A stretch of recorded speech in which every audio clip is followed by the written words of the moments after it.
लीजिए सुनिए। मुंशी प्रेमचंद के लिखे उपन्यास रंगभूमि के 19वें भाग का वाचन मेरी यानी समीर गोस्वामी की आवाज में। सोफिया अपनी चिंताओं में ऐसी व्यस्त हो रही थी कि सूरदास को बिल्कुल भूल सी गई थी। उसकी फरियाद सुनकर उसका हृदय कांप उठा। इस दीन प्राणी पर इतना घोर अत्याचार, उसकी दयालु प्रकृति ये अन्याय न सह सकी। सोचने लगी, सूरदास को इस विपत्ति से क्यों कर मुक्त करूं, इसका उद्धार कैसे हो। अगर पापा से कहूं तो वो हरगिज न सुनेंगे। उन्हें अपने कारखाने की ऐसी धुन सवार है कि वो इस विषय में मेरे मुंह से एक शब्द सुनना भी पसंद न करेंगे। बहुत सोच विचार के बाद उसने निश्चय किया, चलकर इंदु से प्रार्थना करूं। अगर वो राजा साहब से जोर देकर कहेगी तो संभव है राजा साहब मान जाएं। पिता से विरोध करके उसे बड़ा दुख होता था, पर उसकी धार्मिक दृष्टि में दया का महत्व इतना ऊंचा था कि उसके सामने पिता के हानि लाभ की कोई हस्ती न थी। जानती थी राजा साहब दीन वत्सल हैं और उन्होंने सूरदास पर केवल मिस्टर क्लार्क की खातिर वज्राघात किया है। जब उन्हें ज्ञात हो जाएगा कि मैं उस काम के लिए उनकी जरा भी कृतज्ञ न होंगी तो शायद वो अपने निर्णय पर पुनः विचार करने के लिए तैयार हो जाएं। यहां जो ही ये बात खुलेगी सारा घर मेरा दुश्मन हो जाएगा। पर इसकी क्या चिंता, इस भय से मैं अपना कर्तव्य तो नहीं छोड़ सकती। इसी हैस बैस में 3 दिन गुजर गए। चौथे दिन प्रातःकाल वो इंदु से मिलने चली। सवारी किराए की थी। सोचती जाती थी ज्यों ही अंदर कदम रखूंगी इंदु दौड़कर गले लिपट जाएगी, शिकायत करेगी कि इतने दिनों बाद क्यों आई। हो सकता है कि आज मुझे आने भी न दे। वो राजा साहब को जरूर राजी कर लेगी। न जाने पापा ने राजा साहब को कैसे चकमा दिया। यही सोचते सोचते वो राजा साहब के मकान पर पहुंच गई और इंदु को खबर दी। उसे विश्वास था कि मुझे लेने के लिए इंदु खुद निकल आएगी, किंतु 15 मिनट इंतजार करने के बाद एक दासी आई और उसे अंदर ले गई। सोफिया ने जाकर देखा कि इंदु अपने बैठने के कमरे में दुशाला ओढ़े अंगीठी के सामने एक कुर्सी पर बैठी हुई है। सोफिया ने कमरे में कदम रखा, तब भी इंदु कुर्सी से न उठी। यहां तक कि सोफिया ने हाथ बढ़ाया, तब भी रुखाई से हाथ बढ़ा देने के सिवा इंदु मुंह से कुछ न बोली। सोफिया ने समझा इसका जी अच्छा नहीं है। बोली, सिर में दर्द है क्या? उसकी समझ में ही ना आता था कि बीमारी के सिवा इस निष्ठुरता का और भी कोई कारण हो सकता है। इंदु ने क्षीण स्वर में कहा, नहीं, अच्छी तो हूं। इस सर्दी पाले में तो तुम्हें बड़ा कष्ट हुआ। सोफिया मानशीला स्त्री थी। इंदु की इस निष्ठुरता से उसके दिल पर चोट सी लगी। पहला विचार तो हुआ कि उल्टे पांव वापस जाऊं, मगर यह सोचकर कि यह बहुत ही हास्यजनक बात होगी, उसने दुस्साहस करके एक कुर्सी खींची और उस पर बैठ गई। आपसे मिले साल भर से अधिक हो गया। हां, मुझे कहीं आने जाने की फुर्सत कम मिलती है। मड़ियाऊ की रानी साहब 1 महीने में 3 बार आ चुकी हैं, मैं एक बार भी ना जा सकी। सोफिया दिल में हंसती हुई व्यंग्य से बोली, जब रानियों को यह सौभाग्य नहीं प्राप्त होता तो मैं किस गिनती में हूं? क्या कुछ रियासत का काम भी देखना पड़ता है? कुछ नहीं, और सब कुछ। राजा साहब को तो जातीय कार्यों से अवकाश ही नहीं मिलता, तो घर का कारोबार देखने वाला भी तो कोई चाहिए। मैं भी देखती हूं कि जब इन्हीं कामों की बदौलत उनका वो सम्मान है जो बड़े बड़े हाकिमों को भी प्राप्त नहीं है, तो उनसे ज्यादा छेड़छाड़ नहीं करती। सोफी अभी तक न समझ सकी कि इंदु की अप्रसन्नता का कारण क्या है। बोली, आप बड़ी भाग्यशालिनी हैं कि इस तरह उनके सत्कार्यों में हाथ बटा सकती हैं। राजा साहब की सुकीर्ति आज सारे शहर में छाई हुई है। लेकिन बुरा ना मानिएगा, कभी कभी वो मुंह देखी कर जाते हैं और बड़ों के आगे छोटों की परवाह नहीं करते। शायद उनकी ये पहली शिकायत है जो मेरे कान में आई है। हां, दुर्भाग्यवश ये काम मेरे ही सिर पड़ा। सूरदास को तो आप जानती ही है। राजा साहब ने उनकी जमीन पापा को दे दी है। बेचारा आजकल गली गली दुहाई देता फिरता है। पिता के विरुद्ध एक शब्द भी मुंह से निकालना मेरे लिए लज्जास्पद है, ये समझती हूं। फिर भी ये कहे बिना नहीं रहा जाता कि इस मौके पर राजा साहब को एक दीन प्राणी पर ज्यादा दया करनी थी। इंदु ने सोफिया को प्रश्न सूचक नेत्रों से देखकर कहा, आजकल पिता से भी अनबन है क्या? सोफिया ने गर्व से कहा, न्याय और कर्तव्य के सामने पिता पुत्र या पति का पक्षपात न किया जाए तो कोई लज्जा की बात नहीं है। तो तुम्हें पहले अपने पिता ही को सन्मार्ग पर लाना चाहिए था। राजा साहब ने जो कुछ किया तुम्हारी खातिर किया और तुम ही उन पर इल्जाम रखती हो। कितने शोक की बात है। उन्हें मिस्टर सेवक, मिस्टर क्लार्क या संसार के किसी अन्य व्यक्ति से दबने की जरूरत नहीं है, किंतु इस अवसर पर उन्होंने तुम्हारे पापा का पक्ष न किया होता तो शायद सबसे पहले तुम ही उन पर कृतज्ञता का दोषारोपण करती।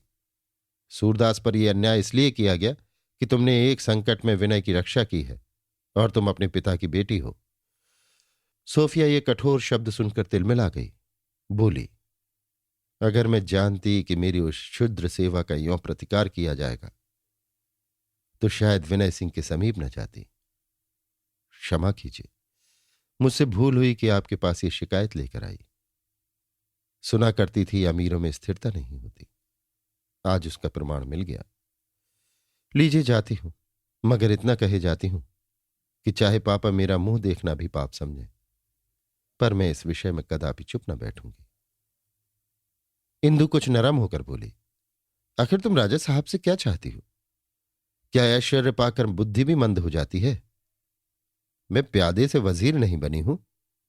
खेद है, आपने अब तक मेरा आशय नहीं समझा। खेद करने से तो बात मेरी समझ में ना आएगी। मैं चाहती हूं कि सूरदास की जमीन उसे लौटा दी जाए।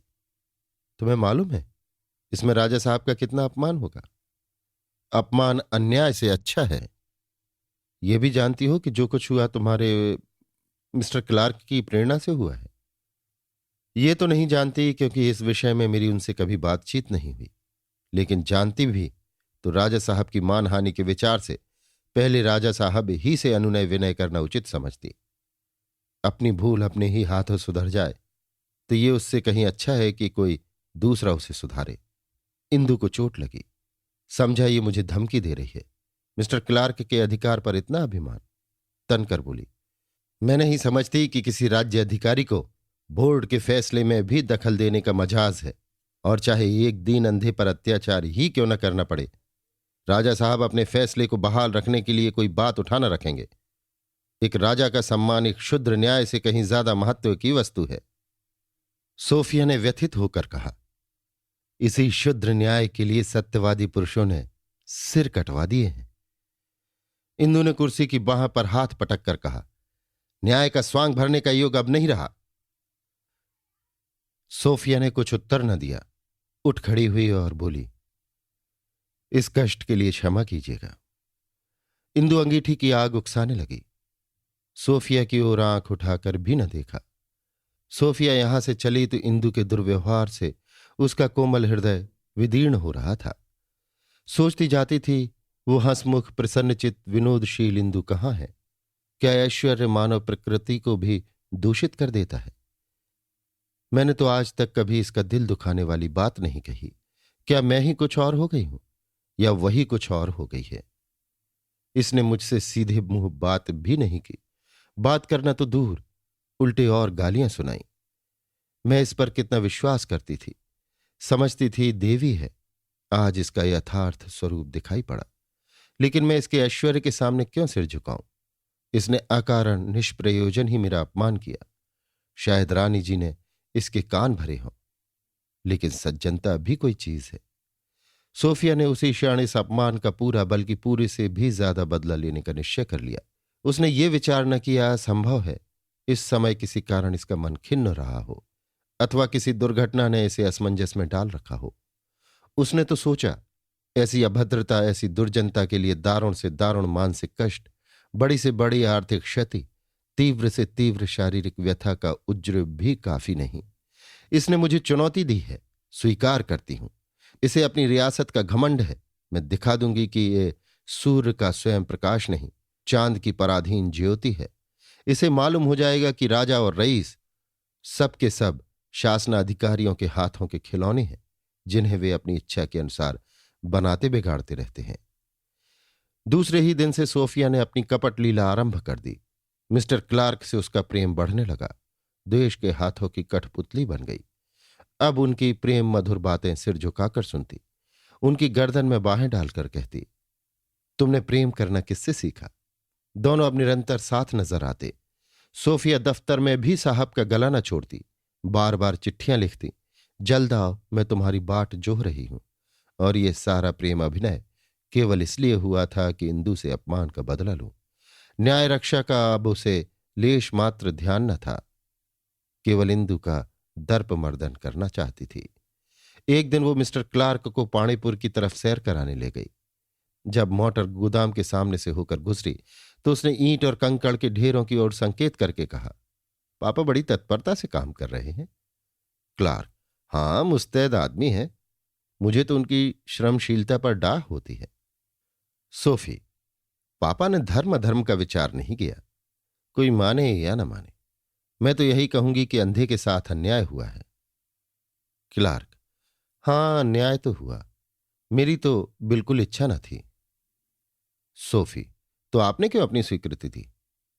क्लार्क, क्या करता? सोफी, अस्वीकार कर देते। साफ लिख देना चाहिए था कि इस काम के लिए किसी की जमीन नहीं जब्त की जा सकती। क्लार्क, तुम नाराज ना हो जाती? सोफी, कदापि नहीं, आपने शायद मुझे अब तक नहीं पहचाना। क्लार्क, तुम्हारे पापा जरूर ही नाराज हो जाते। सोफी, मैं और पापा एक नहीं है, मेरे और उनके आचार व्यवहार में दिशाओं का अंतर है। क्लार्क, इतनी बुद्धि होती तो अब तक तुम्हें कब का पा गया होता। मैं तुम्हारे स्वभाव और विचारों से परिचित न था, समझा शायद ये अनुमति मेरे लिए हितकर हो। सोफी, सारांश ये है कि मैं ही इस अन्याय की जड़ हूं।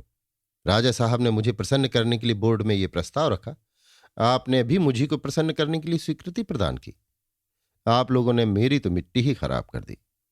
क्लार्क, मेरे सिद्धांतों से तो तुम परिचित हो, मैंने अपने ऊपर बहुत जब्र करके यह प्रस्ताव स्वीकार किया है। सोफी, आपने अपने ऊपर जब्र नहीं किया है, मेरे ऊपर किया है, और आपको इसका प्रायश्चित करना पड़ेगा। क्लार्क, मैं न जानता था कि तुम इतनी न्यायप्रिय हो। सोफी, मेरी तारीफ करने से इस पाप का प्रायश्चित न होगा। क्लार्क, मैं अंधे को किसी दूसरे गांव में इतनी ही जमीन दिला दूंगा। सोफिया, क्या उसी की जमीन नहीं लौटाई जा सकती? क्लार्क, कठिन है। सोफिया, असंभव तो नहीं है? क्लार्क, असंभव से कुछ ही कम है। सोफिया, तो समझ गई असंभव नहीं है, आपको यह प्रायश्चित करना ही पड़ेगा। कल ही उस प्रस्ताव को मनसूख कर दीजिए। क्लार्क, प्रिय, तुम्हें मालूम नहीं उसका क्या परिणाम होगा? सोफिया, मुझे इसकी चिंता नहीं, पापा को बुरा लगेगा लगे, राजा साहब का अपमान होगा हो, मैं किसी के लाभ या सम्मान रक्षा के लिए अपने ऊपर पाप का भार क्यों लूं? क्यों ईश्वरीय दंड की भागनी बनूं? आप लोगों ने मेरी इच्छा के विरुद्ध मेरे सिर पर एक महान पातक का बोझ रख दिया है, मैं इसे सहन नहीं कर सकती। आपको अंधे की जमीन वापस करनी पड़ेगी। ये बातें हो रही थीं कि सैयद ताहिर अली ने सोफिया को मोटर पर बैठे जाते देखा तो तुरंत आकर सामने खड़े हो गए और सलाम किया। सोफी ने मोटर रोक दी और पूछा, कहिए मुंशी जी, इमारत बनने लगी? ताहिर, जी हां, कल दाग बेल पड़ेगी, पर मुझे ये बेल मुड़े चढ़ती नजर नहीं आती। सोफिया, क्यों, क्या कोई वारदात हो गई? ताहिर, हुजूर, जब से संधि ने शहर में आह फरियाद शुरू की है तब से अजीब मुसीबत का सामना हो गया है। मोहल्ले वाले तो अब नहीं बोलते, लेकिन शहर के शोहदे लुच्चे रोजाना आकर मुझे धमकियां देते हैं। कोई घर में आग लगाने को आमादा होता है, कोई लूटने को दौड़ता है, कोई मुझे कत्ल करने की धमकी देता है। आज सुबह कई सौ आदमी लाठियां लिए आ गए और गोदाम को घेर लिया। कुछ लोग सीमेंट और चूने के ढेरों को बखेरने लगे, कई आदमी पत्थर की सिलों को तोड़ने लगे। मैं तन्हा क्या कर सकता था? यहां के मजदूर खौफ के मारे जान लेकर भागे। कयामत का सामना था। मालूम होता था अब आन की आन में मशहर बर्पा हो जाएगा। दरवाजा बंद किए बैठा अल्लाह अल्लाह कर रहा था कि किसी तरह हंगामा फरो हो। बारी दुआ कबूल हुई। ऐन उसी वक्त अंधा ना जाने किधर से आ निकला और बिजली की तरह कड़क कर बोला, तुम लोग ये ऊधम मचाकर मुझे क्यों कलंक लगा रहे हो?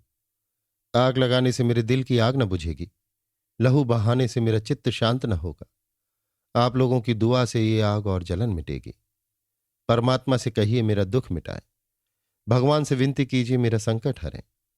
जिन्होंने मुझ पर जुल्म किया है उनके दिल में दया धर्म जागे। बस मैं आप लोगों से और कुछ नहीं चाहता। इतना सुनते ही कुछ लोग तो हट गए, मगर कितने ही आदमी बिगड़ कर बोले, तुम देवता हो तो बने रहो, हम देवता नहीं हैं। हम तो जैसे के साथ तैसा करेंगे। उन्हें भी तो गरीबों पर जुल्म करने का मजा मिल जाए। ये कहकर वे लोग पत्थरों को उठा उठाकर पटकने लगे। तब इस अंधी ने वो काम किया जो औलिया ही कर सकते हैं। हुजूर, मुझे तो कामिल यकीन हो गया कि कोई फरिश्ता है। उसकी बातें अभी तक कानों में गूंज रही हैं। उसकी तस्वीर अभी तक आंखों के सामने खिंची हुई है। उसने जमीन से एक बड़ा सा पत्थर उठा लिया और उसे अपने माथे के सामने रखकर बोला, अगर तुम लोग अब भी मेरी बिनती न सुनोगे तो इसी दम इस पत्थर से सिर टकरा कर जान दे दूंगा। मुझे मर जाना मंजूर है, पर यह अंधेर नहीं देख सकता। उसके मुंह से इन बातों का निकलना था कि चारों तरफ सन्नाटा छा गया। जो जहां था वो वहीं बुत बन गया। जरा देर में लोग आहिस्ता आहिस्ता रुखसत होने लगे और कोई आध घंटे में सारा मजमा गायब हो गया। सूरदास उठा और लाठी टेकता हुआ जिधर से आया था उसी तरफ चला गया। हुजूर, मुझे तो पूरा यकीन है कि वो इंसान नहीं, कोई फरिश्ता है। सोफी, उसे किसी से इन दुष्टों के आने की खबर मिल गई होगी। ताहिर, हुजूर, मेरा तो कयास है कि उसे इल्म गैब है। सोफी मुस्कुराकर, आपने पापा को इसकी इत्तला नहीं दी? ताहिर, हुजूर, तब से मौका ही नहीं मिला। खुद बाल बच्चों को तन्हा छोड़कर नहीं जा सकता। आदमी सब पहले ही भाग गए थे। इसी फिक्र में खड़ा था कि हुजूर की मोटर नजर आई। क्लार्क, ये अंधा जरूर कोई असाधारण पुरुष है। सोफी, तुम उससे दो चार बातें करके देखो, उसके आध्यात्मिक और दार्शनिक विचार सुनकर चकित हो जाओगे। साधु भी है और दार्शनिक भी। कहीं हम उसके विचारों को व्यवहार में ला सकते तो निश्चय सांसारिक जीवन सुखमय हो जाता। जाहिल है, बिल्कुल निरक्षर, लेकिन उसका एक एक वाक्य विद्वानों के बड़े बड़े ग्रंथों पर भारी है। मोटर चली तो सोफी बोली, आप लोग ऐसे साधुजनों पर भी अन्याय करने से बाज नहीं आते, जो अपने शत्रुओं पर एक कंकड़ भी उठाकर नहीं फेंकता। प्रभु मसीह में भी तो यही गुण सर्वप्रधान था। क्लार्क, प्रिय, अब लज्जित न करो, इसका प्रायश्चित निश्चय होगा। सोफी, राजा साहब इसका घोर विरोध करेंगे। क्लार्क, थू, उनमें इतना नैतिक साहस नहीं है। वो जो कुछ करते हैं हमारा रुख देखकर करते हैं। इसी वजह से उन्हें कभी असफलता नहीं होती। हाँ, उनमें ये विशेष गुण है कि वो हमारे प्रस्तावों का रूपांतर करके अपना काम बना लेते हैं और उन्हें जनता के सामने ऐसी चतुरता से उपस्थित करते हैं कि लोगों की दृष्टि में उनका सम्मान बढ़ जाता है। हिंदुस्तानी रईसों और राजनीतिज्ञों में आत्मविश्वास का बड़ा अभाव होता है। वे हमारी सहायता से वो कर सकते हैं जो हम नहीं कर सकते, पर हमारी सहायता के बिना कुछ भी नहीं कर सकते। मोटर शीघ्र आ पहुंची। सोफिया उतर पड़ी। क्लार्क ने उसे प्रेम की दृष्टि से देखा, हाथ मिलाया और चले गए। अभी आप सुन रहे थे मुंशी प्रेमचंद के लिखे उपन्यास रंगभूमि के 19वें भाग का वाचन मेरी यानी समीर गोस्वामी की आवाज में।